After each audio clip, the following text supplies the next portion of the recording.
What is up, our good people of the internet? We're happy to be here with you in this edition of Tortora and Alford, proudly brought to you inside of Wake Up Call with Dan Tortora. And as I was telling Isaac off the air, I could proudly say that I came to you live today at 9. We came to you at 9 a.m. this morning and at 9 p.m. tonight. So hope you're having yourselves a wonderful evening. And we got a lot in store. We got a lot of great stuff coming up on Tortora and Alford. Isaac Alford, myself, Dan Tortora.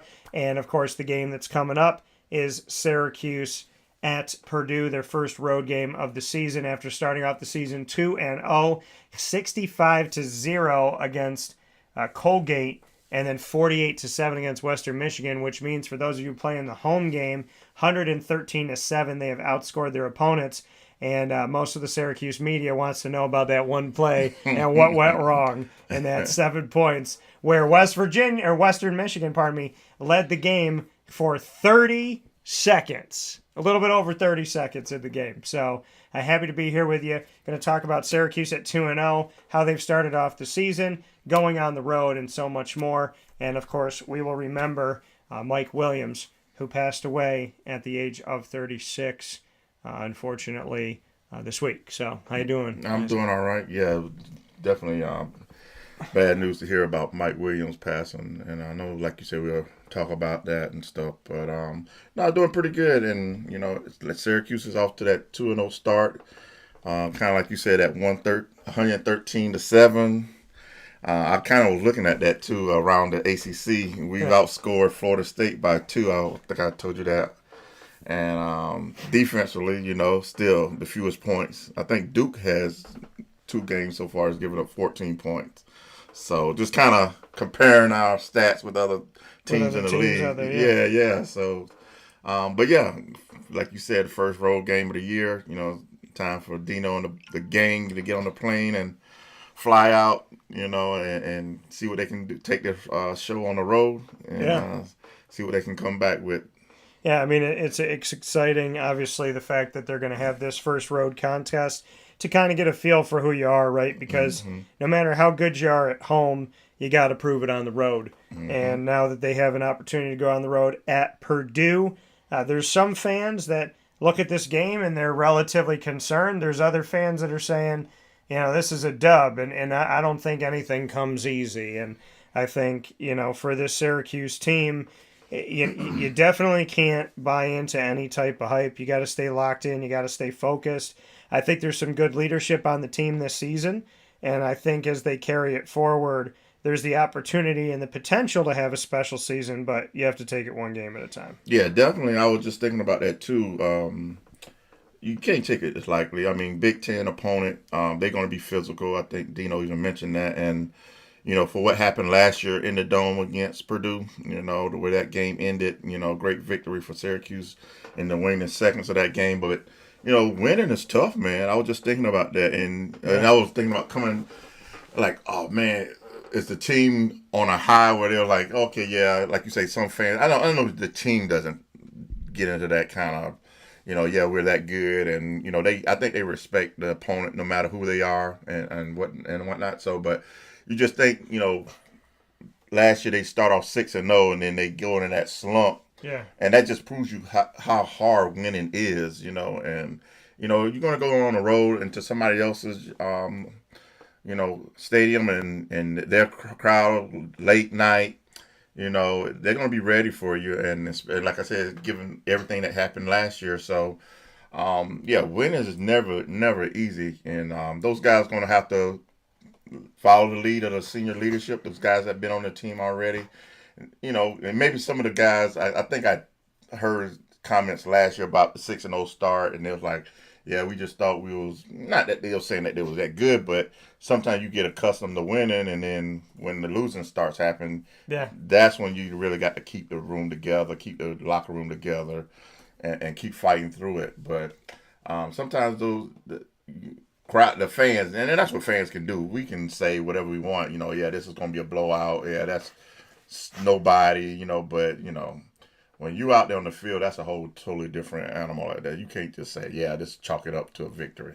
Yeah, and I think ultimately, what it comes down to is that I mean, like you said, you got to stay locked in, you got to stay focused, and you can't, rest on, okay, well, we did this last week, or, this is what happened, this past week, or whatever it may be. You have to look at the opponent that you have in front of you, and as simple as it sounds, it's something that you really have to key in on and remind yourself and remind your teammates of, like, okay, yeah, we're 2-0, but we're 2-0 against, teams that weren't ranked. And as we go forward, our season is going to get more difficult. There's going to be teams that we've seen before. There's going to be teams that know us and understand us. And even though Syracuse doesn't have to play Wake Forest every single season anymore, for some odd reason they're still on the schedule for this this season, and nobody, in my opinion, has adjusted better to Dino at halftime than Dave Clawson of Wake Forest. And I say that every season, but I'm going to keep saying it until something proves it otherwise. So, that's a game that's coming up. Clemson, even though, people look at them and say they're not as good of a team as they were last year, they're still a tough out. Right. And, they got to play Florida State in Tallahassee. And Florida State, I think, is a nightmare this year. I've been talking about Florida State for a while. I've been telling y'all about Florida State and Mike Norvell, and maybe some people are listening now because now it seems to be the talk of the town that Florida State's got a pretty good team. But, this is something that I had anticipated and talked about when Mike Norvell came in 4 years ago.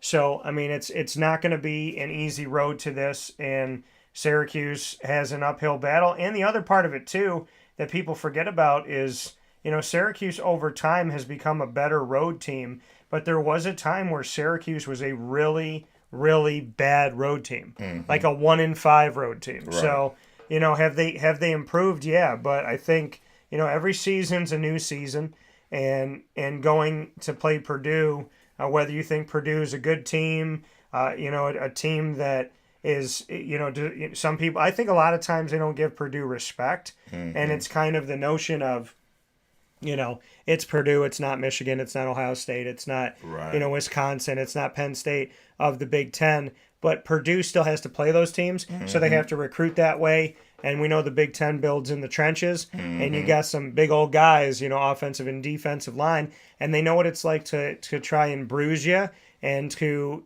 just drain the time and play that gritty trench type of offense and defense. So I think Purdue, no matter what type of season they're having, is never going to be an easy out, especially on the road. Yeah, and I was thinking the same thing. Coming into the season, I was like, man, playing that Purdue team, Aiden O'Connell, the tight end, all those guys. I'm like, man, but those guys left, and I was like, man, so maybe the return trip won't be as daunting. But then I had to think to myself again, well, there's the transfer portal.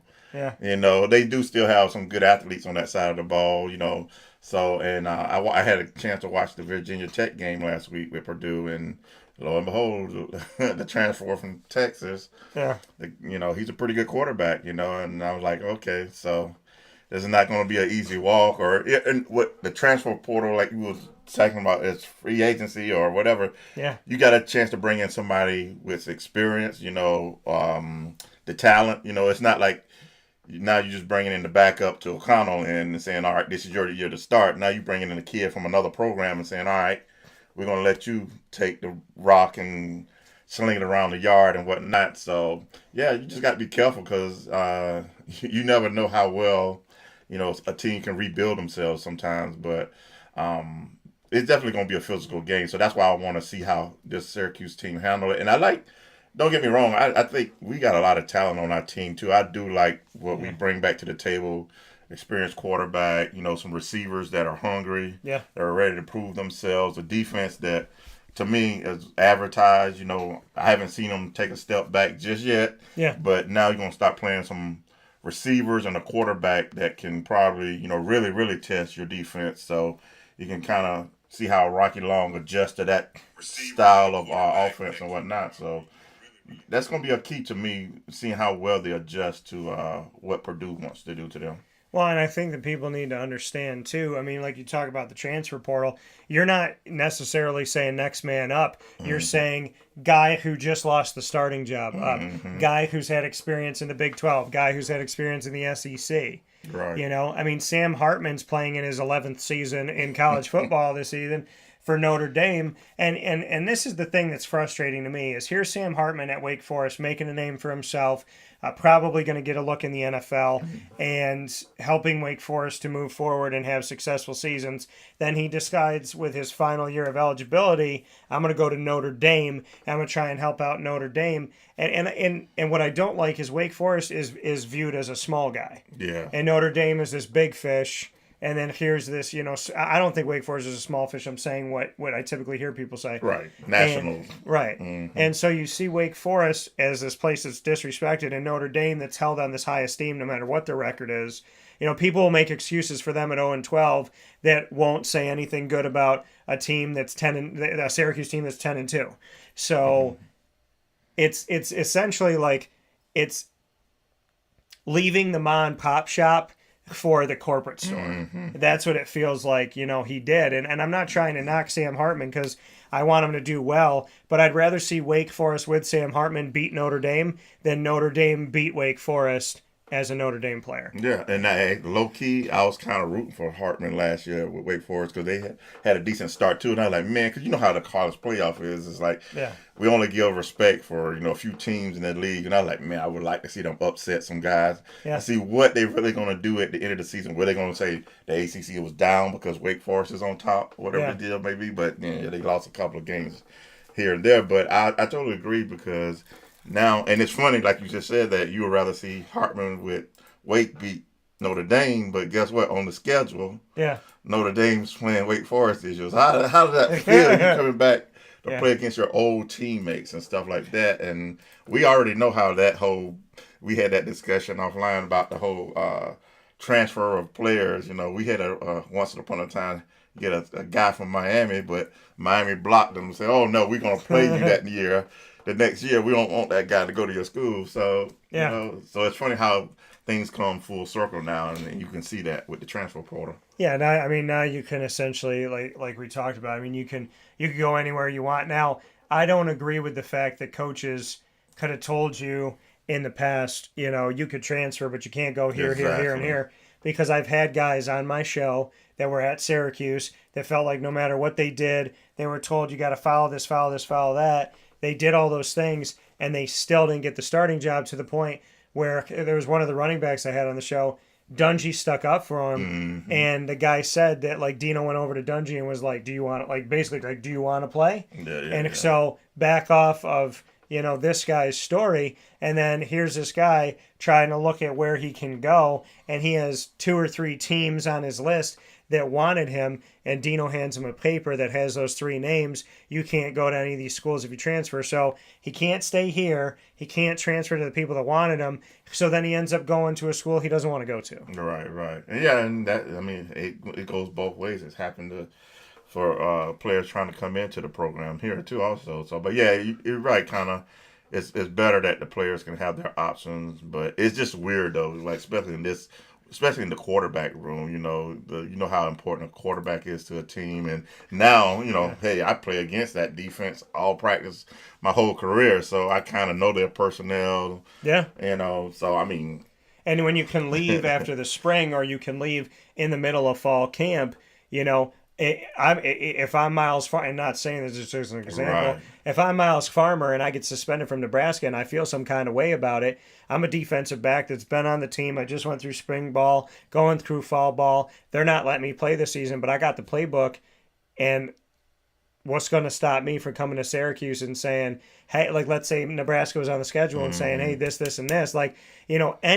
Anybody who leaves an ACC team and goes to play Notre Dame is basically an ACC when it comes to their schedule. Right. So when you look at it, it's like Sam Hartman going to Notre Dame. Now Sam Hartman's coming to Notre Dame, and Sam Hartman has played. He knows what Wake does. Mm-hmm. He's played Clemson. He's played Louisville. He's played BC. He's played Syracuse. He played Florida State. So now you're getting this guy that not only has Wake Forest playbook, but he's had all this experience playing all these other teams from inside of the conference. And, you could play that to your advantage. So I look at things like that when a guy from Alabama leaves spring ball ends on Sunday, he leaves the team on Monday, and now he's a Gator. Mm-hmm. And then I'm thinking to myself, okay, so you think he's not going to share that? Yeah, so that's the name of the game. Yeah, It's like having a spy in plain sight. yeah, you get that in professional sports too. We cut you this week, and guess who's getting picked up on the practice squad next week somewhere else? Yeah. And then what? Maybe after that week's game, you're like, oh yeah, we cutting this guy again. But I bet you they asked that guy, hey, what do you know about this personnel group? Da da da da da da. So yeah, it does. Doesn't sit well, but yeah, it's a tough one. It's a tough situation because I was like really interested in the Notre Dame NC State game, but again, Hartman already seen NC State over every season. Yeah, exactly. So it's not like he was they were going in to be the shocked. same division. Yeah, exactly. He wasn't going to be shocked by anything they did. So now, by the way, he's on a better team, better offensive line, better running back. Not better, but you know what I'm saying. Guys that are capable. And 110,000 people in your stadium. Yeah, bigger donors, more opportunities for NIL. So yeah. But yeah, thank God they're not on our schedule this year. So hey. Yeah, we got Pitt in the in Yankee Stadium in November. Mm-hmm. So taking a look as we get into Syracuse here in this edition of Tortora and Alford, speaking on college football and of course Syracuse football, and this Wake Up Call with Dan Tortora special coming to you on all of our channels that we are on Monday through Friday from 9 a.m. to 11 a.m. Eastern Time in our regularly scheduled programming, YouTube.com and Facebook.com, where you're watching and listening in the morning and now, both / Wake Up Call DT and on wakeupcalldt.podbean.com. And so taking a look at the big picture before we get deeper into Syracuse, the AP and the coaches poll came out, and I got to look back on it. I mean, for the first time in forever, #frozen. For the first time in forever, Clemson is not ranked in the AP top 25.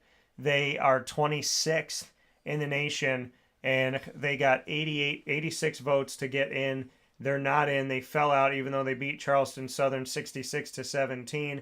The top ranked teams here, we have Georgia, who hasn't moved, Michigan, who hasn't moved, big surprise, Florida State, who went up from, I believe, 9 to 5 when they beat LSU, and from 5 to 3, and I think they're the best team in the nation, arguably right now, based on who they played. Not saying that heads up they're better than Georgia. I'm saying right now I think they should be the top team in the nation. Texas has risen up to 4th after beating Alabama. Mm-hmm. They got as many votes for first place as Michigan did. They both got 2. Florida State got 3 votes for first place. Georgia got 55. This is all talking about the AP. USC is 5th. Ohio State is 6th. Penn State is 7th. Then Washington. Notre Dame. Alabama dropped 7 spots to 10. And in their loss to Texas, Tennessee dropped 2, even though they're 2-0. And then we have Utah, Oregon, LSU, Kansas State, Oregon State, Ole Miss, Colorado going up again here, 4 spots with Deion Sanders and the crew, up to 18 in the AP. Oklahoma, North Carolina, and Duke are back-to-back. Then Miami, 3 ACC schools in a row, not named Clemson. Washington State, UCLA, and Iowa.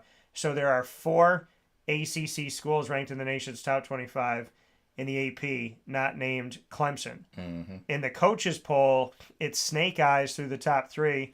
Then Ohio State is 4 instead of 6. USC is the same. Texas is 6 instead of 4. Then Penn State, Washington. Tennessee moves up a couple spots in the coaches poll to 9. Alabama, 10. Notre Dame, 11. Utah and Oregon are in the same spots, 12 and 13. LSU's in the same spot. Kansas State. Then Oklahoma's up to 16. Oregon State's up to 17. Down to 17, a spot. North Carolina, then Ole Miss, then Duke, then Colorado, who's 21st in this poll instead of 18.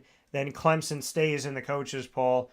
23 Miami, 24 Iowa, 25 UCLA. And just worth noting here, Cincinnati got votes, James Madison got votes, Tulane got votes to be in the top 25 of both of these. Syracuse, not a single vote. Dropped from the rankings of the AP are Wisconsin, Texas A&M, Tulane, and Clemson. And dropped from the coaches poll are Wisconsin, Tulane, and Texas A&M. Your thoughts on the rankings so far? No, they seem all right so far. I mean, I don't get too caught up in them this early, but it's kind of interesting. I was going to ask you whether you thought about, Dion is doing what he's doing down in Colorado, but Yeah. it's almost kind of like some of these teams in the beginning of the season is based on, in my opinion, who the coaches are. Yeah. I kind of look at Yeah, the Oklahoma. coaches poll still has Clemson. Yeah. And then I look at Oklahoma and what kind of season they had, and they're already Yeah. up in the top, not top part, but the back end of the top 25. So, some of that stuff is going to shake itself out. Syracuse did get 9 votes in the coaches poll, so we kind of slowly working our way up, but it's early. I was really surprised with the Texas Alabama game. I was in my mind, I was like, yeah, I think this probably is going to be a precursor to what Texas can expect in the SEC in the near future. But lo and behold, we see the surprise. But I don't think Alabama's the Alabama of yet. They can get better though, because I think with the new quarterback person that's playing now, Yeah. he's going to have Milton or something, but he's going to have his times to get adjusted to the speed of the game. But I was kind of, like I said, taken back on that one. They come into Tuscaloosa and put it on them like that. So, but Michigan's going to stay up there until Ohio State play them, or Penn State, They just keep them both at the top. Yeah. Every year. And then whoever beats the other person and has one loss or stays undefeated goes to the college football playoff. Mm-hmm. It's staged to succeed for the Big Ten. Exactly. So. And again, Michigan beat East Carolina, which I know, from covering them, they've gotten better under Mike Houston, but they're unranked, and they beat UNLV. Right. And they beat them both, and again, at home. And Michigan, we talk about their season, and we talk about last season, this season. They start off the last season at home for a bunch. They got 4 straight home games. And I don't know how the Big Ten does this. Ohio State played 8 home games last year. I was just going to say that. So I thought you were looking at Ohio State schedule for a second.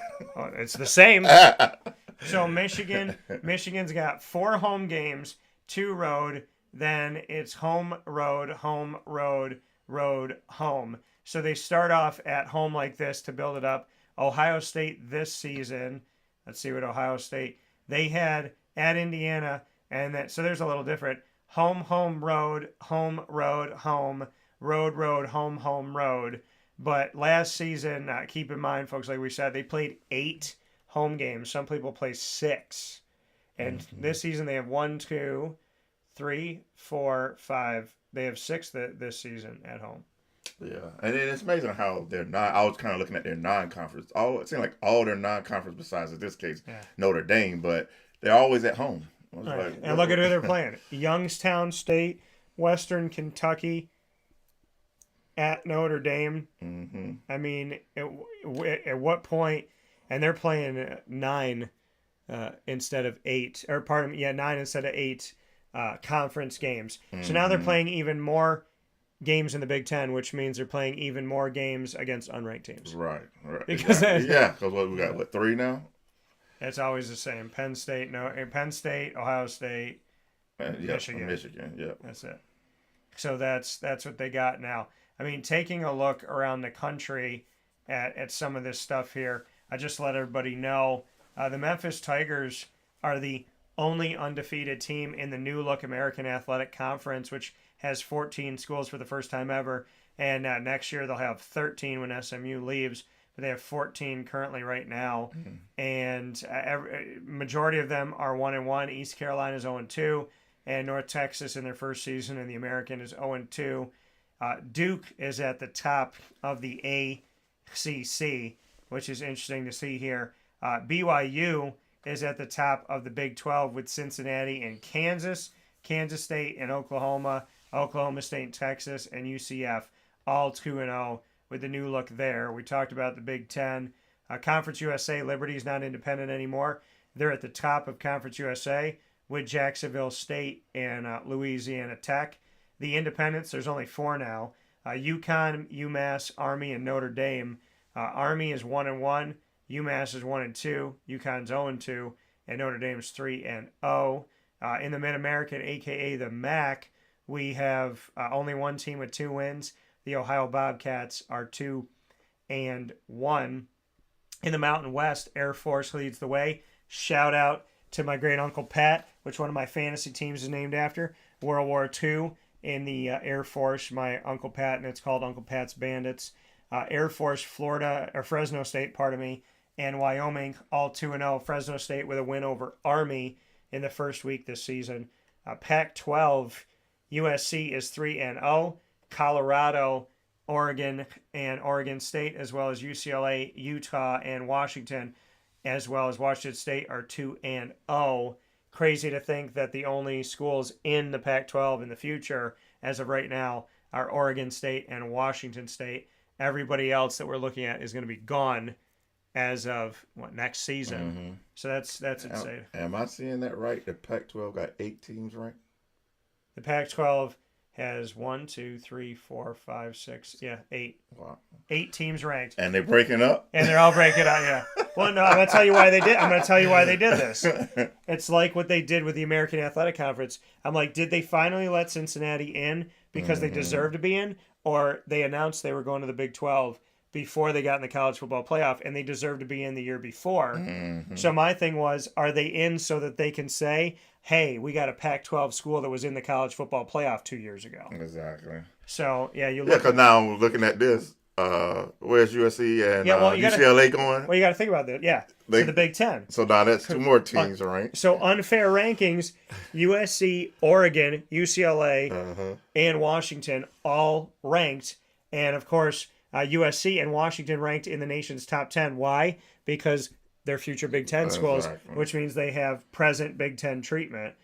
And then because nobody cared about the West Coast like that. And they didn't before. And they don't make the college football playoff. Exactly. So, and California and Stanford, who are coming to the ACC next year, are both 1-1. In the SEC, Georgia. I'm thinking about basketball. Right? You know what? Gonzaga might be in the SEC after this year. So Georgia is 2-0.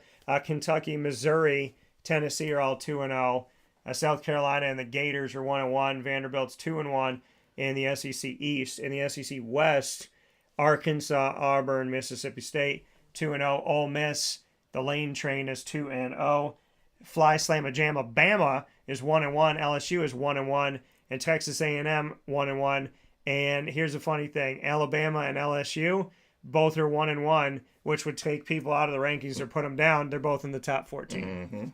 That's crazy. Now they only got 5 ranked in the SEC, the mighty SEC. Oh, because you got to take care of the Big Ten. You know? And that's what they do. Exactly. And then in the Sun Belt, we got Georgia Southern and Georgia State. James Madison and Marshall 2-0 in the East. In the Sun Belt West, we have Louisiana Monroe, Warhawks 2-0, which is not to be confused with War Eagle, which makes no sense when Auburn is a Tiger. It's like, what do the Auburn Tigers do? War Eagle. And it's like, I mean, it doesn't make any sense at all. But that's what it looks like across the country right now, and some interesting things that are going on. I want to take a look at Syracuse's schedule here, and I want to take a look at Purdue. So Purdue, through the first couple games here, taking a look at it, they lost to Fresno State 39-35. And when we go back and take a look at the box score here, Hudson Card, their quarterback in game 1 for Purdue, was 17 of 30, 254 yards, 2 touchdowns, no interceptions. Their rushing attack had 109 yards amongst 4 players. Their quarterback had 6 keepers for 29 yards, 4.8 a carry. Devin Maccabee, their leading rusher, 16 carries, 60 yards, a touchdown, 3.8 yards a carry. Dion Burks led the team with 2 touchdowns, 4 catches, 152 yards. And then Abdur Rahman Yassin, 4 catches, 46 yards. Max Clare, 2 catches for 22, and there was 6 players that caught a pass from the quarterback, Hudson Card. Fumble-wise, Maccabee fumbled but didn't lose it here. Defensively, against Fresno State, Purdue had 2 sacks. Their leading tackler was Dylan Theinman, who had 10 solo tackles and 10 in total. Kydron Jenkins had 1 sack in the game. Another sack went to O.C. Brothers, which is automatically one of my favorite names in college football right now. And then when we look at Purdue in game 2, so that was a game that they lost, and their numbers were pretty good. Yeah, but I've noticed that Fresno State had 4 passing touchdowns on them, so they kind of their passing defense kind of looked like the question here. So, and then on the road, and that was at home for them. On the road, Purdue at Virginia Tech beat an ACC team already. Hudson Card 24-17 they won. He was 23 of 34, 248, no touchdowns, no picks. Maccabee 21 carries now, a bump up from 16, 95 yards, 4.5 yards a carry and a touchdown. Tyrone Tracy Jr. 4 carries, 51 yards. Don't clean up your room. 1 touchdown. And for those of you that don't know what I'm doing, you don't know good television. Hudson Card, 12 keepers, 16 yards, but he did have a rushing touchdown as a quarterback. Max Clare led the team, boosting up and more than doubling his receptions to 8 for 64 in this one.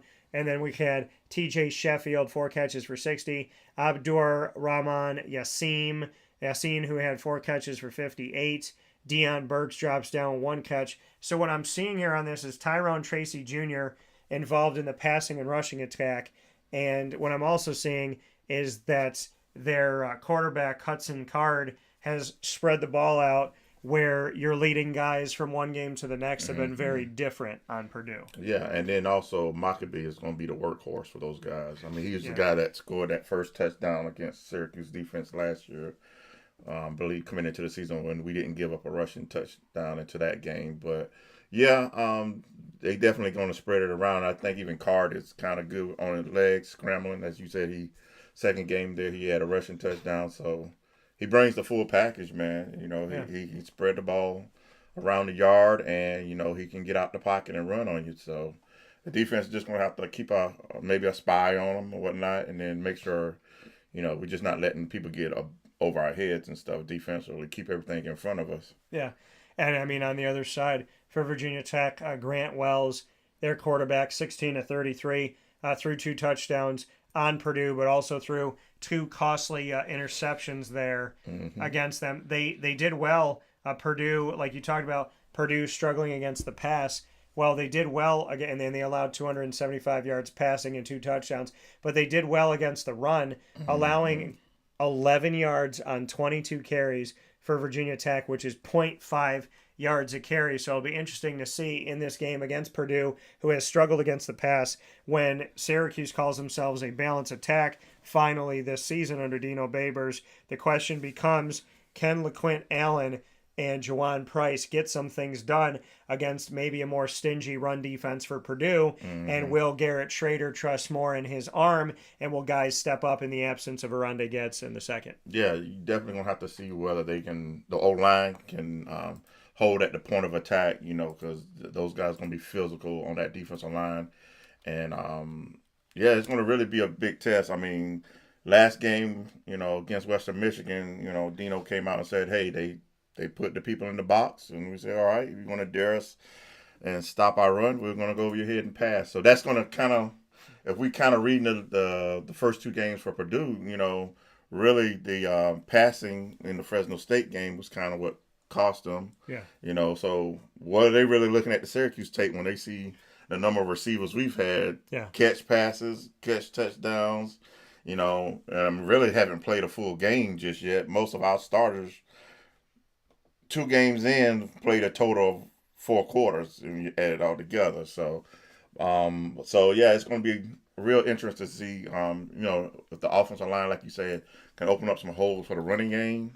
And if that's Purdue's game plan, are they going to play maybe, you know. Yeah, they're going to stack the box. Right. What are they going to do? Yeah.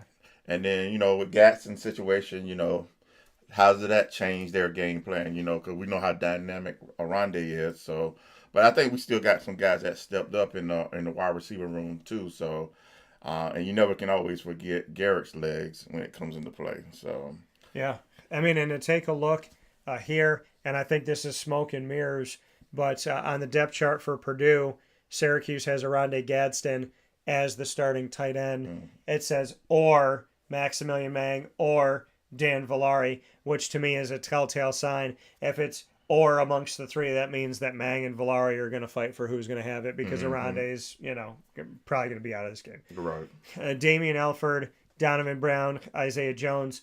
Donovan Brown coming off of his first career collegiate touchdown, an 86-yard run. He said he was faster on the track. And I think not only did he get his first touchdown, but in answering my question and in his post-game press conference in general after the 48-7 win over Western Michigan at home, I think he got number one for as far as the first time at the podium when he was like he swore and and I love how they were like what do you think about the receivers? He's like, well, y'all already see it. He's like, y'all watch the film, y'all watch the game, you know what we can do. So I think he was one of those guys where like maybe Syracuse forgot to tell him like be real but pull back a little bit. He's like, nah, I'm gonna be 100%. Yeah. And that's it. I'm just gonna be real the whole time. Total confidence. I like that about the young man. And this is another thing that could be smoke and mirrors.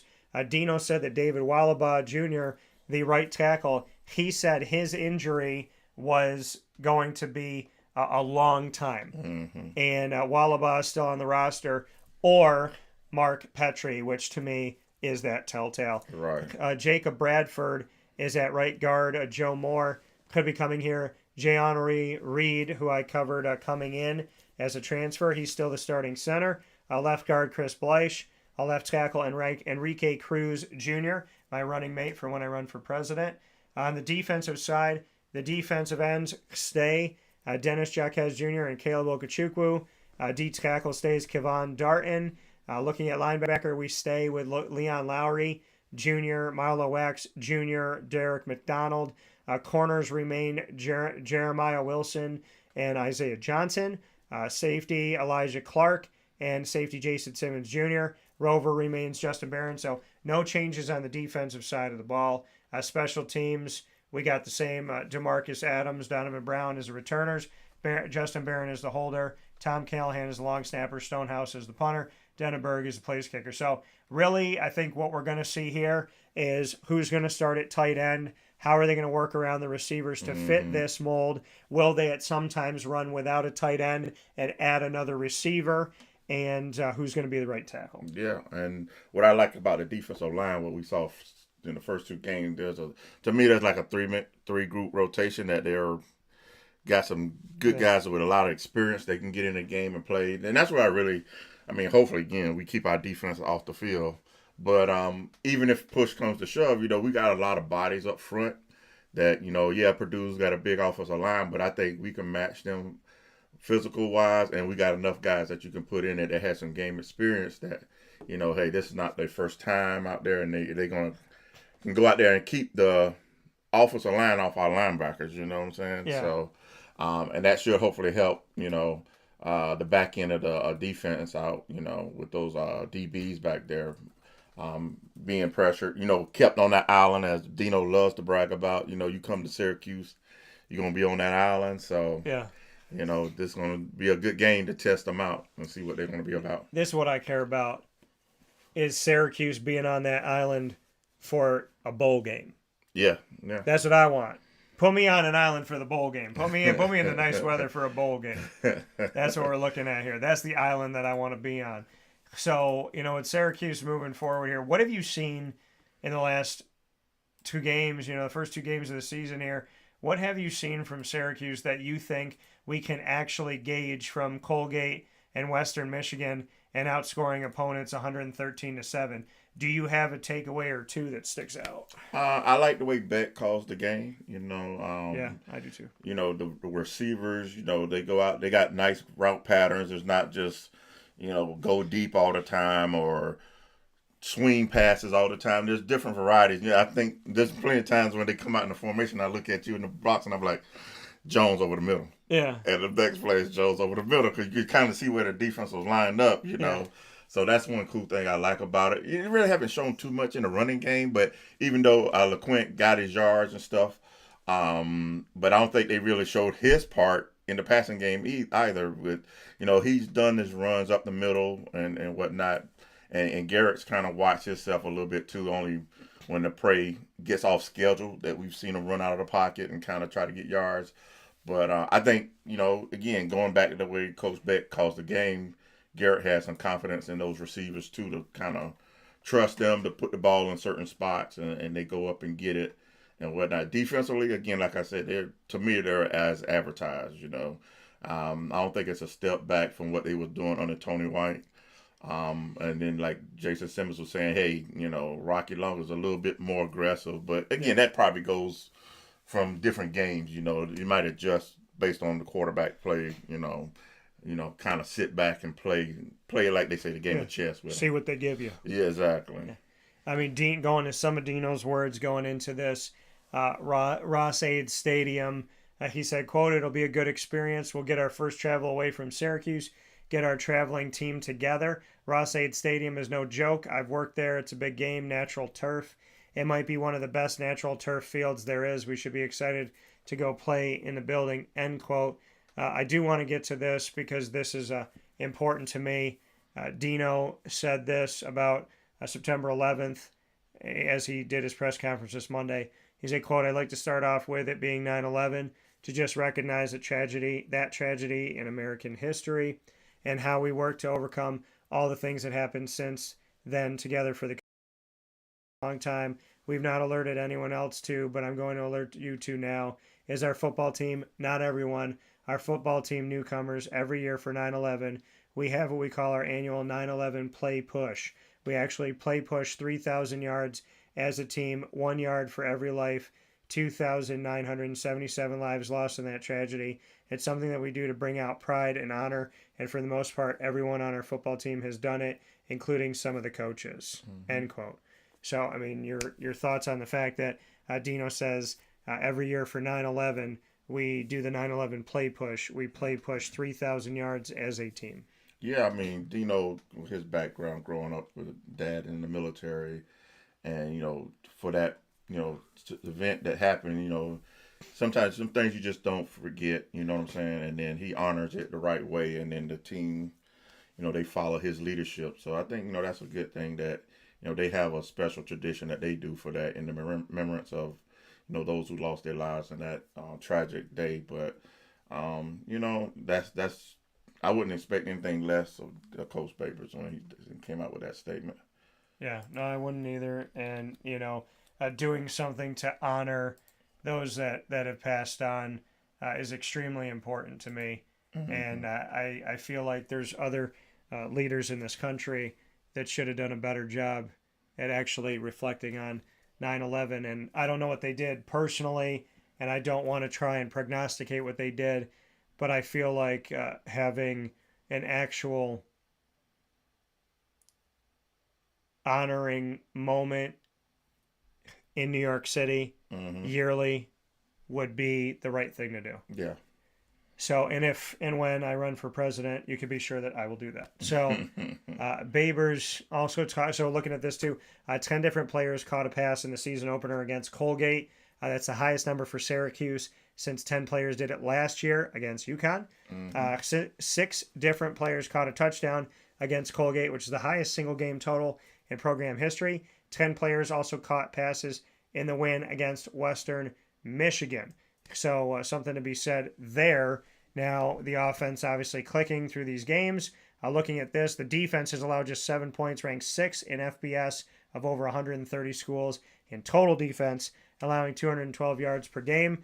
And the Boilermakers put up 427 yards of total offense in a 27-14 win at Virginia Tech. Quarterback Hudson Card, who's in his first year at Purdue after transferring from Texas, as you mentioned. I mentioned what he did in that game. And Dino said, quote, "I can tell you right now, Card is good. The guy is good. There's no doubt about it. He'll be the best quarterback we have faced so far," end quote. And I do want to make a note of this. Check the tape. Last year, I said Syracuse playing Purdue. They're playing a future NFL quarterback. And Aiden O'Connell is on the roster for the Las Vegas Raiders. Right. Dino also went on to say, anytime you have a change in the staff, it's critical to watch a lot of tape from a lot of places.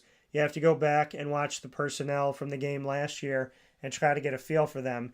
Then understand that they're being coached by somebody totally different and they want different things than they wanted before. It doesn't really make it fair to watch the old tape with the old coaches, so it makes it makes for a lot of homework on our part, but it's going to be a brand new deal for us. We can't base it off last year, end quote. Obviously speaking about the game, because they beat Purdue in the Dome last year, and they did it with, Tony White as the DC, and, obviously having a different offensive coordinator who's now at NC State. I mean, when you look back on this and you see, what it's been like, the offensive coordinator and the defensive coordinators, those changes, Robert and I, last year, I like what Dino said, because, I mean, your special teams guy was the same, but beyond that, your guys are different. And even though you have, your quarterback's coach, Jason Beck, is now your quarterback's coach in OC, he wasn't the OC. Right. He wasn't the guy calling the plays. So, I do think it's a totally different game, and you have to look at it from that perspective.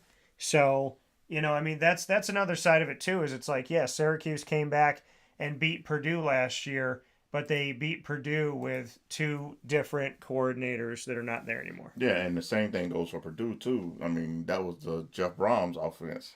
He's gone. He's at Louisville now. So right, and a different quarterback. Right. So that's the whole thing about what he mentioned. And their tight end's gone too. Yep, and that's what he mentioned. They might have some similar personnel, but they're being asked to do something totally different by a different coach. So you can't just you can look at it and kind of get an idea of what they can do a little bit, but you're gonna have to watch their scheme from other tapes and whatnot. But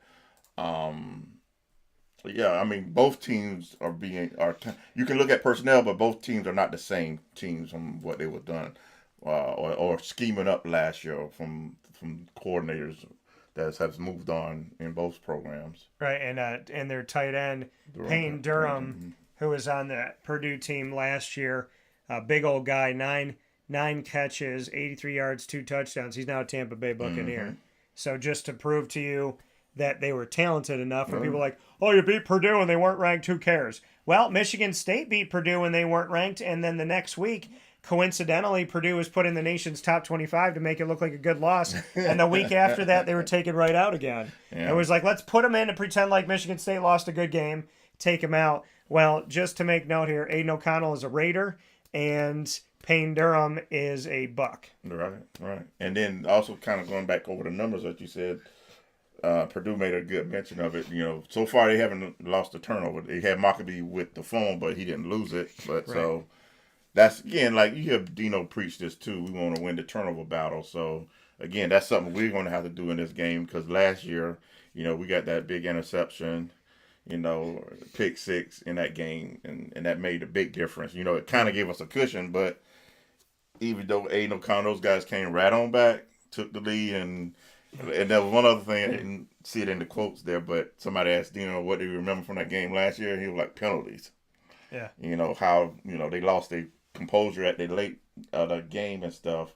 And, that gave Syracuse the kickoff, from what Purdue had to kick off from like the 20, 15-yard line. And, when they got like 5 penalties. Yeah, they got like a million penalties. They were pissed off that they had given up the lead, and their guys would not stop like making problem on them, just like complaining and this and whatever, just getting angry, and they kept moving them, and and that was kind of the recipe of the upset, not the upset, but a comeback.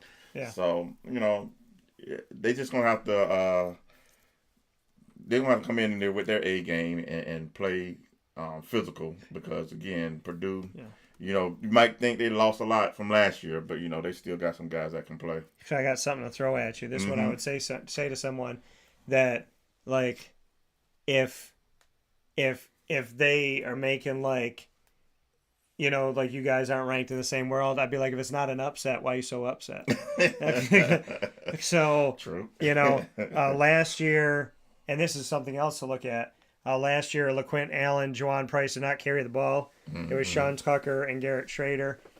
Schrader only threw to 5 players in the game, and 4 of them will not be playing in this game. Mm-hmm. So of of the 5 players that Schrader completed a pass to against Purdue last season in a win at home 32-29, 4 of 5 will not be playing. Aronde Gadsden the second, Sean Tucker, Courtney Jackson, Devon Cooper, Isaiah Jones before he got hurt, 2 catches, a touchdown, 12 yards, and he's been starting off the season well. So hoping big things for him. Schrader was 13-29 for 181 yards, 3 touchdowns, no interceptions. Syracuse's defense, a lot of the returners have seen Devin Maccabee. He had 7 carries for 22 yards, 3.1 yards a carry, and a touchdown. Syracuse's defense held them to 61 yards on 21 carries, which is 2.9 yards per carry. And we look at the fact that Deion Burks, TJ Sheffield, Tyrone Tracy Jr., all these guys are back from Purdue. But again, what are they going to look like without Payne Durham? What does Syracuse's defense look like without Jihad Carter and Deuce Chestnut and so on, and Garrett Williams? So, because Garrett made a big play down the stretch in this game. I made a few plays. So, again, it's a different quarterback, but you also have different DBs out there now. Right. So everybody's going to experience something totally different from what they seen last year. We had a great DB room last year. So, I mean, you can say that some of those guys, some of them part in the NFL, some of them in the SEC. So, yeah, that tells you the kind of talent that we had on the back end. So, but I think those guys, what we have, still going to step up. I'm not doubting their capabilities, but yeah, I'm just ready to see how well they game plan for them and see, who's going to break first. Yeah, I mean, basically, who's going to make that mistake or a couple of those costly mistakes. Do you think that the wide receiver room that Syracuse has, and albeit against Colgate and Western Michigan being blowouts, I think Western Michigan definitely, I expected them to play better. But, ultimately Syracuse's defense played really well. And Jason Simmons with a pick 6. And his answer to my question, which apparently had an echo chamber, but his answer to my question about when I had the opportunity to talk with Dino about safety, Jason Simmons Jr., and he said to me in response to this, you could catch us on Facebook at Wake Up Call DT, X at Call DT, Instagram at Wake Up Call _DT, and on YouTube.com/Wake Up Call DT. When you go back and watch what he said to that, he said he executed exactly what we do in practice. And I'm paraphrasing, but he said, he sped up, slowed down, wait for his blocker, sped up again, waited again, got around the guy, sped up, slowed down. So he said, to actually watch what Jason Simmons Jr. did in this game, that it was nice to hear this, and I'm sure as a coach he loves seeing it, and as a player you love hearing this from your coach, is how many times does a coach say he did exactly in the game what we taught him in practice, which is, definitely a compliment to Jason Simmons. And also, I'm sure Dino, as a proud dad, that's got to feel good when your guy doesn't just score on an interception, but he goes almost the length of the field doing what you taught him. And I love that play, too, because watching it live, Marlowe started it off with that great non-blindside block, as they teaching it, where it basically get blocked, pick the guy, put your hands up in the air so the ref know, hey, I'm not trying to physically blindside this guy, but I'm getting in the way. And then Derek McDonald did the same thing around about midfield. And I think actually when I watched the replay of the game, he took out 2 offensive linemen in his move. And as I watched it go, that was like literally in front of us as he was going down the sideline. Yeah. No flags. I'm watching it. Touchdown, look back, and there's 2 flags on the carpet. So I was like, okay, this doesn't make any sense. So, but then they end up picking it up after realizing whatever the mistake was. But, credit to those. Like you said, Dino said they did exactly what they was taught to do. Jason did exactly how he played it out. So, I mean, and I think that's good for the game, too, to kind of take away that blind side. Because I think historically when, not just college, but say NFL, how many times have you seen a quarterback throw an interception? Yeah. And either the defensive lineman, maybe linebackers, first, if you're a defensive lineman, it's like, Where's the starting team quarterback at? Yeah. Take him out. You know, I got to go get him, find him. And normally what you see quarterbacks do, stay on the ground. Yeah. You stay out of the play. Yeah. Or if it's a linebacker, they see somebody that's not looking, yeah. time to go get that cheap shot on them. So I'm glad they're trying to take that out of the game. Yeah. No, if you're a quarterback and they're returning the ball on you, you do the George Lopez inside of the new movie Blue Beetle. It's like, Mom, they took the taco! Yes, you fake. And then you look around. Am I good? You definitely, stay out of the fray. Stay out of the fray. But no, I think that's a good thing that both, leagues are trying to take that out of the game. You don't want people giving cheap shots. Yeah. Watch when YouTube saves this video. The picture that's going to use as the still shot is my head on the ground. Yeah. But so speaking of like different things that I wanted to act out today, Dino being asked about Oronde Gadsden II and his injury, saying we don't have the information, which to me means they got some information. And, you and I love Chappelle's show. So I said, if I could make it, but I do my show until 11 and Dino's press conference starts right at 11. So I can't make it most of the time, unfortunately, because I'd like to be there. But you can't be somewhere at 11 when your show ends at 11. And so, but if I could have been there, what I would have done, because Dino and I have a good relationship, is I would have talked to him beforehand and been like, if you get asked this question, this is what I'm going to do. So Dino would be standing up there, and he'd be like, Dino, do you have anything about Oronde Gadsden? And I'd be like this. It's the robot. It's the robot from Chappelle. They're like, oh, snap, there he goes again. It's the robot who's supposed to take your focus off. So I would have done that. Could you imagine? Yeah. Like all the news channels locked in on Dino, and then you just see me going. Here you go, coming across the screen. And start doing a little bit of this. A little interference, There look at that. Look at that. That's wavy right there. I got that's my Hispanic blood. Mom, they took the taco. Yeah. Or Dino just fake passes out. Like how my grandma and Kevin Hart's grandma used to do. Yeah. We don't want to answer the question. Yeah. But yeah, it was like, what do you think about Oronde Gadsden? And then you're like this. We see you looking at that. I saw you look at me. I saw you look up. So, but hopefully it's not the whole season. Wallaba, I'm concerned it's the whole season. Right. But with Oronde, I'm hopeful in the sense that he was in a boot and crutches, but they kept him on the field and he was actually walking, or like he was crutching himself to the locker room at halftime, and then he went out to midfield to shake hands at the end of the game, which I respect that very much. So I would think if it was really serious, they would have brought him in the back, told him to stay there, and he wouldn't be like going around by himself. Or maybe take him to a medical facility, did more, tests or whatever. You can only probably do so much, but me, like you said, in my opinion too, is like hopefully they were just being overly cautious, kind of stabilizing the ankle, whatever. We don't know what it is. They won't tell us what body part, but you know what? Just what part of the body you said? But yeah, just taking precautions, and maybe if you can get them off that leg quicker, Answer not going to have to answer the question. There you go. That's how I feel about it. But yeah, ultimately, we'll see as we move forward. But hopefully, some good news will be coming. Do you have a prediction for the game? My prediction is a Syracuse win. I don't care how I can get it, because I think it's going to be that real, like you said, it's a road game, a quality opponent. I can't really put a score on it because I don't say that. Syracuse are world beaters now. I don't have any.